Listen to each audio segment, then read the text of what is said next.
Hello, welcome back. So in this lecture, we will be starting our first file to start designing our first part.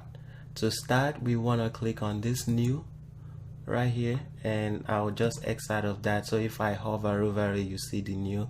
We'll click on it, and this option comes up pretty much asking you which type of file do you want to work on. We have the first, which is a part file, which is if we want to work on a single part, and the image also tells us what a part file is. The next one, we have an assembly, which is when you work on multiple components in one, and we have our drawing.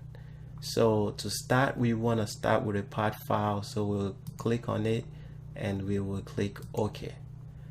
So that is how you start a new file in SolidWorks, whether a part file, assembly, or drawing. You just pick the right one.